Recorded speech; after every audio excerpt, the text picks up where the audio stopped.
ابو حيدر، صباحك. وين احنا وين؟ احنا الان بالسكين امام كلية الطب قبل جولة الولاعة. عند وين؟ ايش المكتب؟ مكتب المقداد فلاي.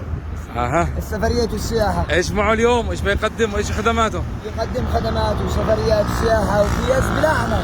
فيز بلا عمل؟ بلا عمل، شفافية من البداية. ايوه. بس على يعني ضمانة 3 شهور تنقل بأمان. تعمل مشتك يعني ماشي بنزعة مثل هذه خدعك.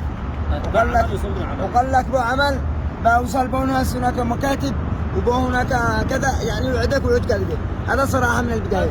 يعني تدي الفيزا وهو يدور العمل. أي. اسعار خاصه لو متابعين ابو حيدر يعني. اسعار خاصة. 3450 فيزا مع التخليص مع الاقامه مع كامل التفاصيل. توصل لو نقل استعمل لك مدة 3 شهور. طبعا عندنا خدمات سفريات متكامله خاصه بالرجال وتجار الاعمال وهي سجلات تجاريه والاستثمار بسلطه عمان. ايضا في السعوديه سجلات استثماريه كامله.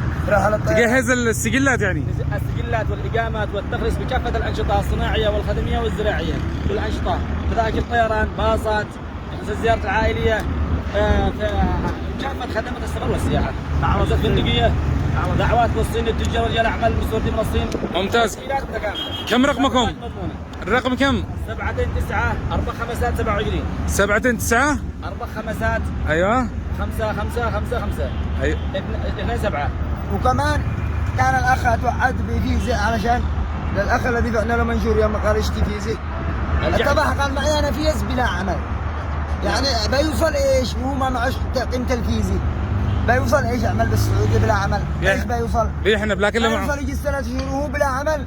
ها وما معش حق ناكل وما معش حق كذا معناته يرجع على الجميع. لا نعين ان شاء الله واحد اخر يتاجر بفيزا لوجه الله فيزا مع العمل الله يكتب اجره واحنا خدامين له. احنا نجنب الاحراجات. ايوه من ذا الحين.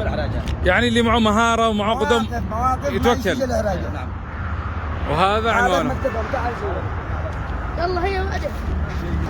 لكن هو بس نروح على الحراج. نروح على الحراج. مارب ما عاد احنا نازلين. يعني نرجع مره ثانيه مارب ان شاء الله. ما نجي نازل مارب تشكيله فرغه. مارب نزور اخواننا ونحبهم نسلم عليهم. نسيب لهم ايام طويله. مارب ما ننزل ايش هذه الايام واحنا على عجل. اذا نرجع الحراج. نسلم على هالمارب. ايه. وكيفنا عندهم معك خراج. معي خراج بابا. وانا جاي احلق يا محبوب العالم. مكتبهم هذا المدير العام تعال.